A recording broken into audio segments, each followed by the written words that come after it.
Quitte la multitude nombreuse et sois parmi ceux qui sont sélectionnés, présélectionnés pour être proches du Seigneur. Alors Pierre faisait partie de ceux qui étaient proches du Seigneur. Parce que le Seigneur cherchait quelqu'un qui pourrait entrer dans la destinée prophétique. Pour entrer dans la destinée prophétique, il faut être déjà proche du Seigneur. Quand Jésus partait à Gethsémani, parmi les 12 disciples, il en a sélectionné seulement que 3 qui méritaient d'être à côté de lui dans les moments difficiles, dans les moments chaotiques, quand il a besoin de soutien, quand il a besoin d'aide, quand il est dans la faiblesse, il avait besoin de ceux qui pouvaient tenir. Et quand il regarde, il y avait 3 personnes qui pouvaient tenir: Pierre, Jean et Jacques. Je déclare par l'autorité que le Père m'a conféré cet après-midi que tu fais partie de ce trio gagnant auprès du Seigneur Jésus de Nazareth. Alors, enfant de Dieu, celui qui est proche de toi, qu'est-ce que tu fais? Tu le remplis. Tu l'inondes. Tu lui transfères la connaissance. Tu es dur avec lui. Tu joues pas avec lui. Quand les autres disent hey, ne fais pas ça, lui tu mets un concordat. Parce que quoi? Tu l'aimes. Mais qu'est-ce qui se passe dans nos églises, dans nos frères et sœurs? Une petite situation. On m'a fait ça. Et puis on m'a pas fait ça. Et puis on m'a devait me faire comme ça. Et puis maintenant on m'a renversé. Si tu veux entrer dans la destinée prophétique, sois auprès du maître. Et laisse-toi conduire par le maître. J'ai posé la question tout à l'heure. Parmi vous, qui le Saint-Esprit a insulté? Parce que Jésus s'apprête à insulter Pierre. Et beaucoup ne savent pas que Jésus insultait Pierre. Mais je vous donne cette révélation cet après-midi. Il dit Pierre, c'est le cas. Et Pierre dit non, c'est celui à qui on a enseigné. Il dit tu as bien jugé. Ça veut dire que l'enseignement que je t'ai donné, il y a une partie qui a commencé à entrer et tu commences à avoir le bon jugement. Ce qu'un prophète Enrico a sémé en toi, il y a une partie qui est déjà entrée et ça commence à avoir le bon jugement. Sinon quelqu'un d'autre pourrait juger autrement. Et puis il demande à Pierre, vois-tu, my God, vois-tu cette femme? Amen. C'est Job qui a dit, il dit mon oreille avait entendu parler de toi, mais maintenant mon œil a vu. Jérémie a dit quoi? Le Seigneur demande à Jérémie, que vois-tu? Jérémie dit, je vois une branche d'amandier. Il dit, tu as bien vu. Enfant de Dieu, dans les dons spirituels, il y a des grades, il y a des étapes. La vue, enfant de Dieu, est un don spirituel élevé. Et Dieu travaille avec ceux qui ont le don de vision, ceux qui sont capables de voir dans le surnaturel ce que Dieu a déposé sur ta vie. C'est là. Il voulait voir si Pierre était capable de cerner dans le surnaturel. Il voulait voir si Pierre était capable de voir entre un homme bien habillé, un homme mal habillé. Et puis il dit, la grâce de Dieu est sur celui qui est mal habillé, malgré sa peau. Pierre, vois-tu cette femme? Tu es mon frère, hein? Tu es mon frère. Et puis il crie. Il dit à Pierre, je vais te parler à voix haute. Quand on élève la voix, c'est parce que le mercure commence à monter. Et je commence à mettre quelque chose en toi. Je ne le vois pas se manifester. Alors je m'inquiète et je pense à te ramener à l'ordre. La Bible dit quoi? Cette femme avait une mauvaise vie. Cette femme était une prostituée. Cette femme n'avait pas de renommée. Cette femme n'avait pas de parents. Cette femme a été abandonnée. Cette femme, elle était dans la galère totale. Son auteur est en Israël à cette époque. Quand tu es de cette nature, tu ne peux pas entrer dans la synagogue ni dans le temple. Cette femme était rejetée de la société. Comme la femme qui avait la paix de sang depuis 12 ans, elle était bannie et rejetée. Mais Jésus demande à Pierre, vois-tu cette femme?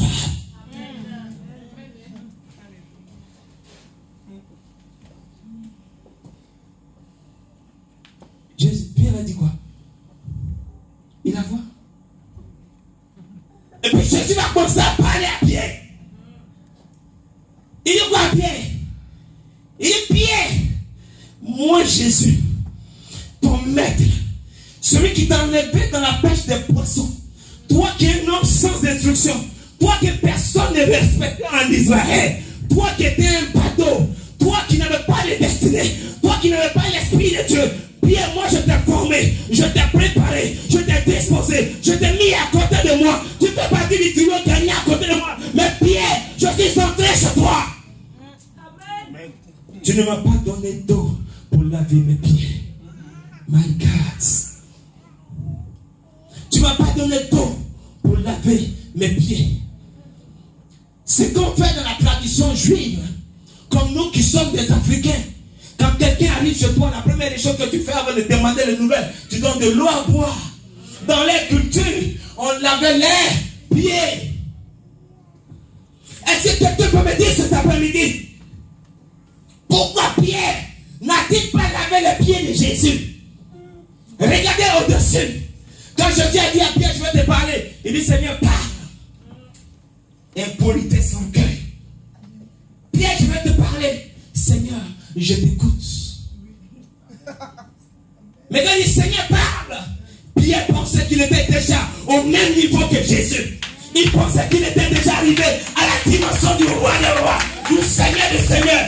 Laisse-moi te dire, enfant de Dieu, quelle que soit l'humilité du leader, quelle que soit l'humilité de l'homme de Dieu, quelle que soit l'humilité du Seigneur, l'humilité de ceux qui sont devant le toi, respecte la grâce et l'onction de Dieu sur les vies.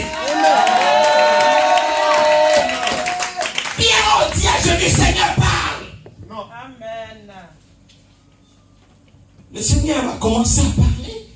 Comme tu voulais qu'il parle, il a commencé à parler. Il m'a dit, quand je suis rentré chez la femme, que toi tu appelles la prostituée, que tu appelles la femme qui n'a pas de valeur, celle qui n'est pas à côté de moi, que je n'ai jamais rencontrée, c'est la première fois que je la rencontre aujourd'hui. Quand je suis rentré chez elle, ce sont ces larmes qu'elle a pris pour laver mes pieds. Elle a pris ses cheveux pour essuyer mes pieds. Mes pieds.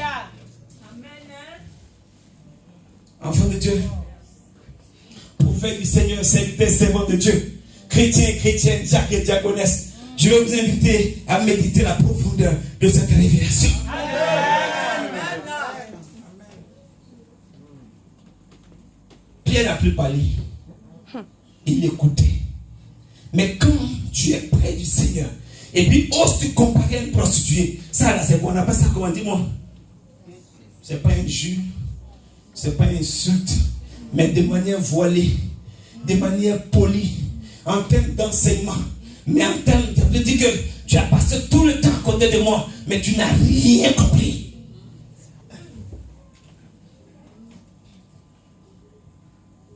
Regardez enfant de Dieu, dans le verset qui suit, il dit quoi à Pierre?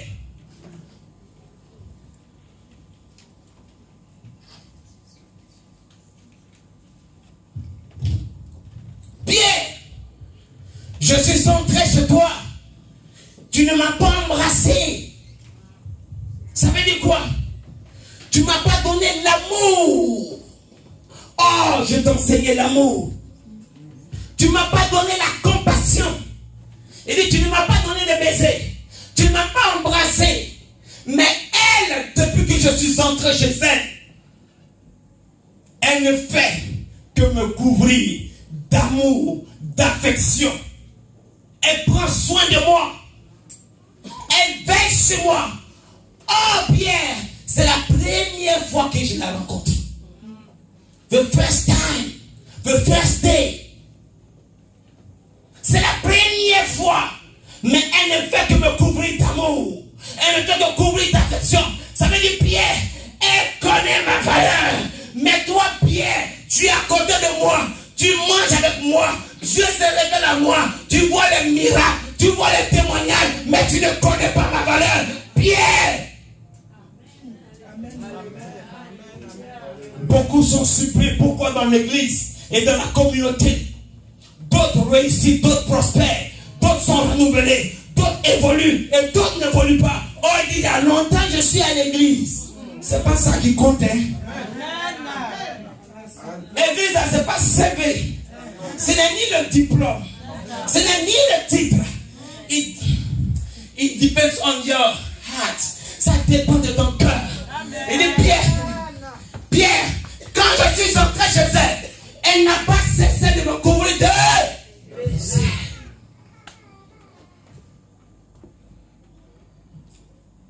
Dis à ton frère, ta soeur à côté, je ne vais pas être à la place de Pierre.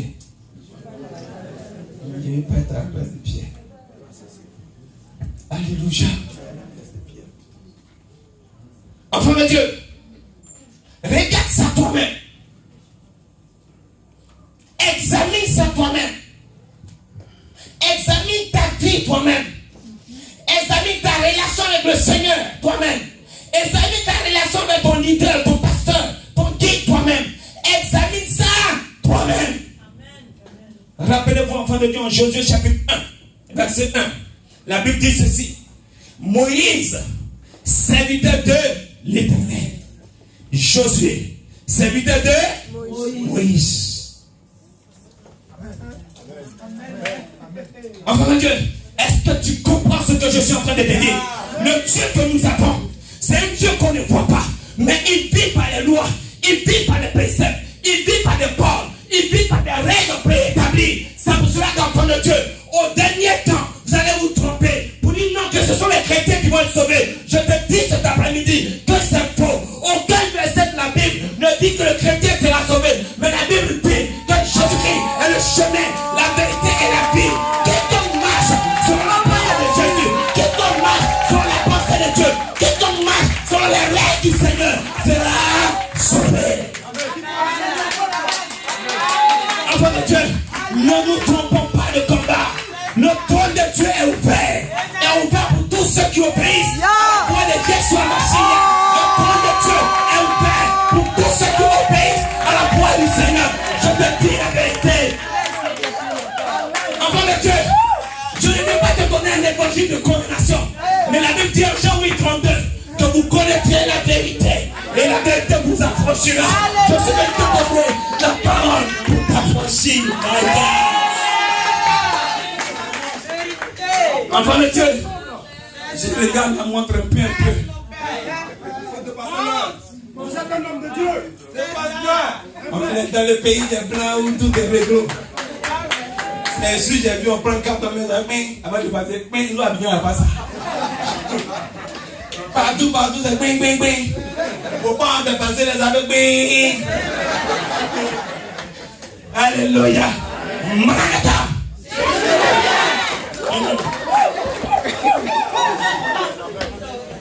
Alléluia.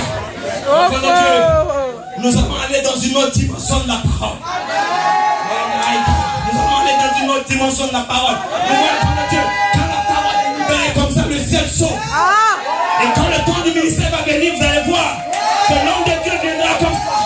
Et quand on viendra comme ça ensemble, quand on regardera les femmes, voici la grâce de Dieu sur ta vie. Voici la parole du Seigneur sur ta vie. Voici l'action de Dieu.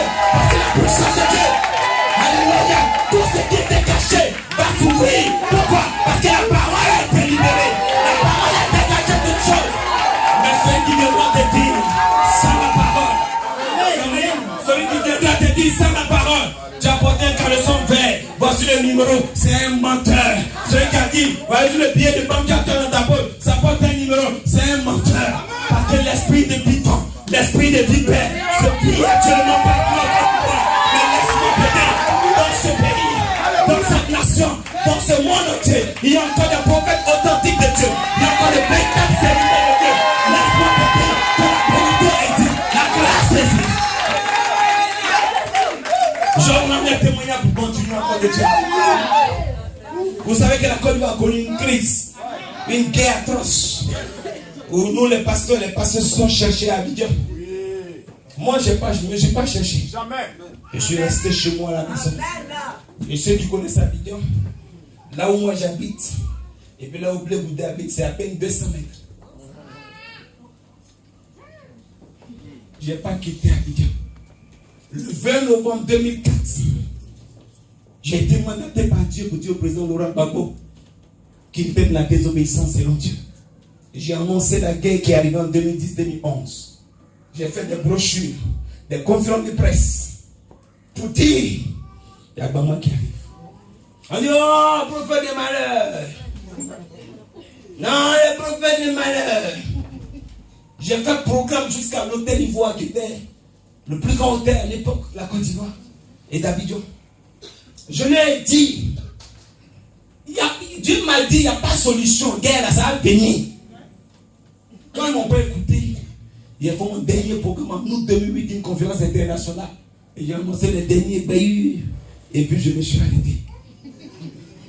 Quand la crise est arrivée, les pasteurs ont mis dedans, tout le monde a mis dedans. Moi, j'ai fait que tous les dimanches à Yopougon. Or, vous savez que Yopougon a été le dernier théâtre des opérations. Quand la crise est finie, je suis allé au camp Galini, là où il y a les militaires. Je suis allé me céder. Parce qu'on filmait tout.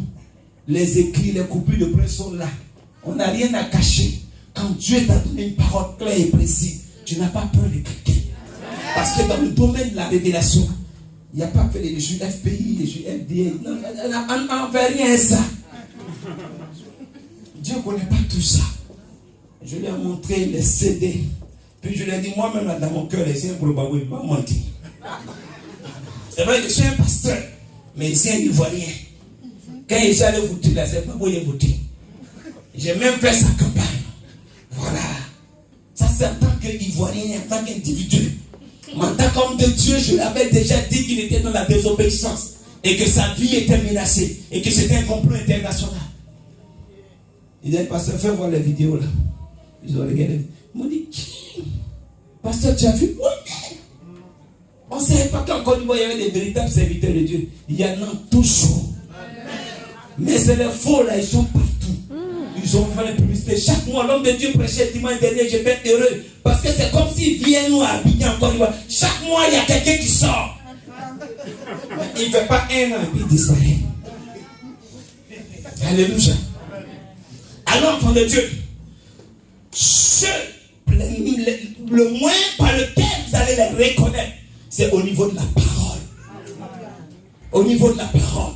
La Bible dit que vous avez été édifiés sur le fondement des apôtres et des prophètes. Mais Jésus-Christ dans la pierre angulaire. Le fondement n'est rien d'autre que la parole du Seigneur. Alors, enfant de Dieu, c'est pour ça que j'aime la parole. Avant l'onction, avant la prophétie, avant les miracles. La parole d'abord. Le festin, la parole. Dernier, la parole. Rien que la parole. C'est tout. Il dit à Pierre, je suis entré chez toi. Tu n'as même pas versé de l'huile sur ma tête. Huile sur ma tête. Pierre, tu n'as pas versé. Mais elle, quand je suis entré chez elle, elle a versé du parfum à mes pieds. Enfant de Dieu, est-ce que l'huile est parfum à sa même prix? Quelle est la valeur que tu donnes à celui que Dieu a mis au devant de toi pour te conduire dans ta destinée prophétique? Laisse-moi te dire, enfant de Dieu. Hébreux chapitre 1 dit, dans le temps ancien, Dieu a parlé par la bouche des prophètes. Maintenant, le temps est arrivé. Lui-même, il est venu, il a commencé à travailler. Mais au jour d'aujourd'hui, Dieu met au devant de chacun de nous. Qui que tu sois dans le ministère, qui que tu sois dans l'église, Dieu ne veut pas que quelqu'un soit autonome. Dieu veut que quelqu'un dépende de quelqu'un toujours. Donc Dieu met au devant de toi un prophète. Dieu met au devant de toi un guide. Dieu met au devant de toi un diable. Dieu met au devant de toi un grand frère, une grande soeur, un aîné. Même dans la mafia, il y a parrainage.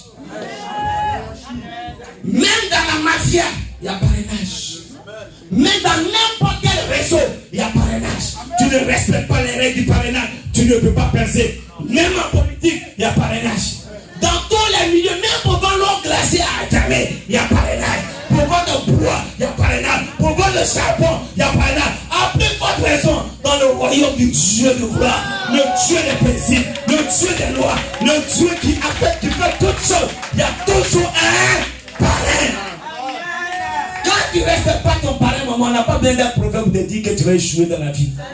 Quand tu ne payes pas ton papa à la maison, je n'ai pas besoin d'une révélation du Seigneur, mais je dis que tu es un enfant maudit. Quand tu marches avec Jésus, le roi des rois, celui dont a parlé Isaïe, en Isaïe 9, verset 5, un fils nous est né, un enfant nous a donné, et la domination reposera sur ses épaules. Et puis, on l'appellera admirable conseiller, prince de paix, Dieu puissant. C'est celui-là tu ne le respectes pas. Celui dont a parlé Isaïe 53, qui a cru à ce qu'il nous a été annoncé, qui a reconnu la main de l'Éternel, il s'est humilié devant lui comme une feuille de plante, comme un rejeton qui sort d'une tête de Jésus. Il n'avait ni beauté, ni éclat pour attirer le regard. Et son aspect n'avait rien pour nous plaire. La Bible dit, méprisé et abandonné des hommes, homme de douleur et habitué à la souffrance. Mais dans le verset 5, la Bible dit que ce n'est pas le maître sur de Jésus-Christ de Nazareth, pas le maître sur du roi de roi, pas le maître sur de ressuscité. C'est par lui seul que tu as la vie sur ta après-midi. C'est par lui que tu as la guérison. C'est par lui que tu as la restauration. Par lui tu as toutes choses. Et je bénis le nom de Yeshua Mashiach parce que tu sais qui il est. Tu sais qui il est. Et le trône de Dieu te bénira parce que tu crois que cet après-midi, le ciel est avec toi. Merci Seigneur.